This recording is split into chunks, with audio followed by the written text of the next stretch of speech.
왜 이렇게 예민해졌을까? 현대 한국 사회와 정신건강, 보이지 않는 마음의 상처, 밥을 차려줘야 겨우 먹고 조금만 말해도 버럭 화를 낸다. 이젠 칼이 무섭다고 한다. 이 이야기는 한 사람의 아들, 한 가정의 이야기일 뿐만 아니라 지금 한국 사회 곳곳에서 울리는 마음의 외침입니다. 바쁜 일상, 치열한 경쟁, 그리고 관계의 단절 속에서 우리는 종종 스스로를 잃어버립니다. 예민하다, 불안하다는 말은 이제 일상어가 됐지만 그 뒤에는 우울증, 불안장애, 강박장애, 충동조절 문제 같은 깊은 정신 건강 문제가 숨어 있습니다. 마음의 병은 몸의 병처럼 눈에 보이지 않습니다. 하지만 그 무게는 결코 가볍지 않습니다. 오늘 영상에서는 실제 사례를 통해 현대 한국인의 정신 건강 문제를 조명하고 과학적 근거와 실질적인 해결책을 제시합니다. 정신 건강은 누구나 아플 수 있는 영역이며 동시에 누구나 회복할 수 있는 희망의 영역입니다. 1. 우리의 뇌와 감정 어디서부터 잘못된 걸까? 감정은 뇌에서 시작된다. 우리의 감정은 흔히 마음에서 나온다고 생각하지만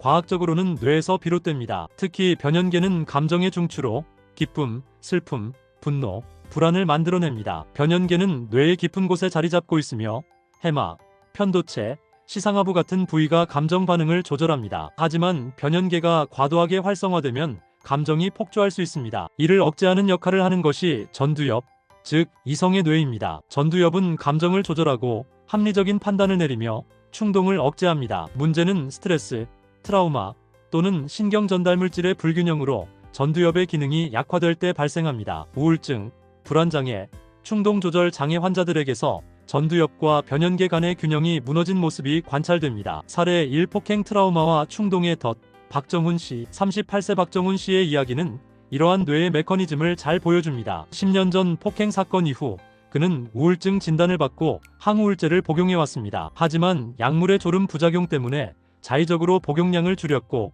최근에는 어머니와의 갈등 속에서 폭력적 충동을 느끼기 시작했습니다. 칼이 무섭다, 죽이고 싶다는 생각이 든다는 그의 말은 단순한 분노가 아니라 더 깊은 문제를 드러냅니다. 정신과 전문의는 정훈 씨의 상태를 강박증, 운동틱, 감정조절 장애가 복합된 상태로 진단했습니다. 다행히 조현병 같은 정신증은 아니었지만 자해 또는 타해의 위험성은 결코 낮지 않았습니다. 그의 뇌에서는 변연계가 과활성화된 상태로 전두엽이 이를 억제하지 못하고 있었습니다. 치료를 위해 의사는 약물치료 SSRI와 항불안제 병용과 함께 인지행동치료 CBT를 추천했습니다. CBT는 부정적인 사고 패턴을 교정하고 감정 조절 능력을 키우는데 효과적입니다. 정훈 씨는 점차 치료에 적응하며 충동적 사고가 줄어드는 변화를 경험했습니다. 강박장애 불합리한 생각의 굴레. 강박장애란 무엇인가? 문이 잠겼는지 20번 확인해야 마음이 놓인다. 손을 씻지 않으면 불안해서 견딜 수 없다. 이런 행동은 단순한 습관이 아니라 강박장애 OCD의 증상일 수 있습니다. 강박장애는 뇌의 세로토닌 전달 체계 이상으로 인해 불합리한 생각이 반복되고 이를 해소하기 위해 특정 행동 강박 행동을 반복하는 질환입니다. 세로토닌은 뇌에서 감정과 행동을 조절하는 신경 전달 물질입니다. 강박장애 환자는 세로토닌 재흡수 과정에 문제가 생겨 뇌회로가 과도하게 활성화됩니다. 이는 특히 기저핵과 전두엽 간의 연결 이상과 관련이 있습니다. 사례 2. 국가고시와 강박의 싸움. 백지민 씨, 26세 백지민 씨는 국가고시를 준비하는 수험생입니다. 그녀는 공부만큼이나 인덕션이 꺼졌는지 수십 번 확인하는데 시간을 보냈습니다. 문을 잠갔다고 생각하면서도 다시 확인하러 돌아가고 전자레인지가 꺼졌는지 확인하지 않으면 불안에 잠을 이루지 못했습니다. 스스로 문제를 인식한 그녀는 대학병원을 찾아 강박장애 진단을 받았습니다. 의사는 두 가지 치료법을 제안했습니다. 인지행동치료 CBT 강박사고를 유발하는 상황에 점진적으로 노출시키고 강박행동을 억제하는 훈련을 진행했습니다. 약물치료 SSRI 세로토닌 재흡수 억제제는 강박장애 치료에서 가장 효과적인 약물로 뇌의 감정 조절 회로를 안정화합니다. 지민 씨는 치료 6개월 만에 확인 행동이 절반으로 줄었고 공부에 집중할 수 있는 시간이 늘어났습니다. 그녀는 내가 이상한 게 아니라 뇌가 조금 잘못된 신호를 보내고 있었을 뿐이라며 스스로를 받아들이는 법을 배웠습니다. 3. 우울증과 고립 관계 속에서 깊어지는 상처. 고립감이 우울을 키운다. 우울증은 단순한 슬픔이 아닙니다. 뇌의 도파민, 세로토닌, 노르에피네프린 같은 신경 전달 물질의 불균형으로 인해 기분, 동기, 사고가 영향을 받는 질환입니다. 특히 한국 사회에서는 치열한 경쟁과 관계 단절이 고립감을 키우며 우울증을 악화시키는 요인으로 작용합니다. 사례 3. 친구의 배신과 자해 충동.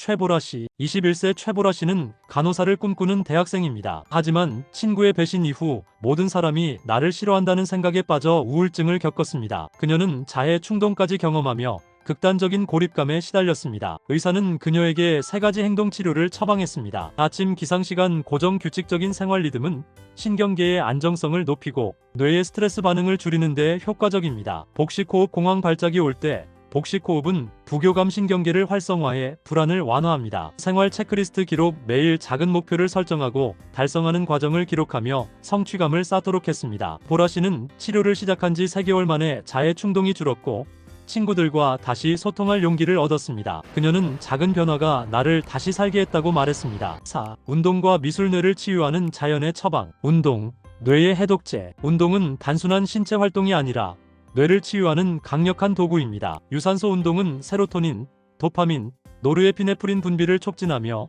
뇌의 스트레스 반응을 줄이는 데 효과적입니다. 특히 트레일러닝 같은 야외 운동은 오감을 자극하며 불안과 우울을 완화하는 데 탁월합니다. 사례 4. 트레일러닝으로 우울을 달리다. 서미경 씨. 34세 서미경 씨는 과거 아토피로 인한 사회적 트라우마로 강박 사고와 우울증을 겪었습니다. 그녀는 트레일러닝과 미술 치료를 통해 회복의 길을 찾았습니다. 산길을 달리며 자연의 소리와 풍경에 몰입하는 과정은 그녀의 뇌에 도파민과 세로토닌을 공급했고 미술 치료는 감정을 표현하며 내면의 상처를 치유하는 데 도움을 줬습니다. 미경 씨는 산을 달리며 숨을 쉬는 순간 내가 살아있다는 걸 느꼈다고 말했습니다. 그녀의 사례는 비약물적 치료가 정신 건강에 얼마나 큰 영향을 미칠 수 있는지를 보여줍니다. 5. 노년의 우울 치매로 오해받는 마음의 병. 노년기 우울증의 특징. 66세 석태환 씨는 가게 폐업 이후 고립된 생활을 하며 우울증을 겪었습니다. 그는 기억력 저하와 무기력증으로 치매를 의심했지만 뇌파 검사 결과 우울증에 의한 인지 저하로 확인됐습니다. 노년기 우울증은 종종 치매로 오해받지만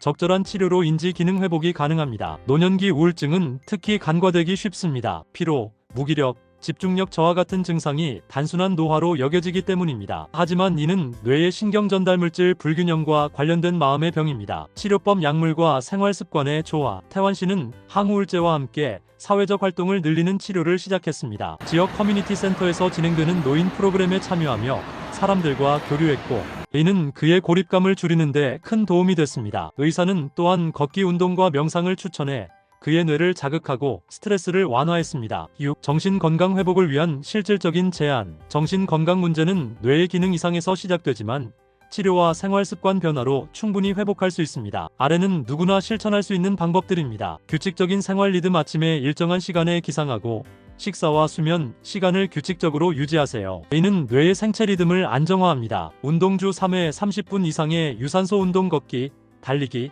자전거 등은 세로토닌과 도파민 분비를 촉진합니다. 마음챙김 명상. 하루 10분이라도 호흡에 집중하며 마음을 다스리는 시간을 가져보세요. 이는 변연계의 과활성화를 줄이는 데 효과적입니다. 사회적 연결. 가족, 친구 또는 지역 커뮤니티와 소통하며 고립감을 줄이세요. 전문가 상담. 망설이지 말고 정신과나 상담센터를 찾아보세요. 정신과 치료는 더 이상 낯선 일이 아닙니다. 결론. 당신은 혼자가 아니다. 정신건강 문제는 누구나 겪을 수 있습니다. 우울증, 불안장애, 강박장애, 충동조절 문제는 단순한 성격 문제가 아니라 뇌의 기능 이상에서 비롯됩니다. 하지만 중요한 것은 치료와 변화로 회복이 가능하다는 사실입니다. 박정훈, 백지민, 최보라, 서미경, 석태환 씨의 사례는 모두 한 가지 공통점을 보여줍니다. 도움을 요청하는 용기가 회복의 첫걸음이라는 것. 내가 이상한 게 아니다라는 깨달음과 함께 당신도 작은 변화를 시작할 수 있습니다. 마음의 병은 보이지 않지만 그만큼 더 깊은 공감과 이해가 필요합니다. 지금 이 순간 당신의 마음을 돌보는 첫걸음을 내디뎌 보세요. 당신은 절대 혼자가 아닙니다. 오늘 영상은 여기까지입니다. 여러분께 건강과 운동에 대한 새로운 통찰과 동기를 드릴 수 있었다면 정말 보람됩니다. 운동은 단순한 활동이 아닌 더 나은 삶을 만드는 강력한 도구입니다. 오늘 정보가 일상의 작은 변화가 되길 바랍니다. 영상이 유익하셨다면 구독, 좋아요, 알림 설정 부탁드려요. 그리고 댓글로 시청 시간이 아깝지 않았어요 남겨주시면 큰 힘이 됩니다. 건강한 몸과 마음을 위해 앞으로도 함께 하겠습니다. 다음 영상에서 또 만나요. 시청해주셔서 감사합니다.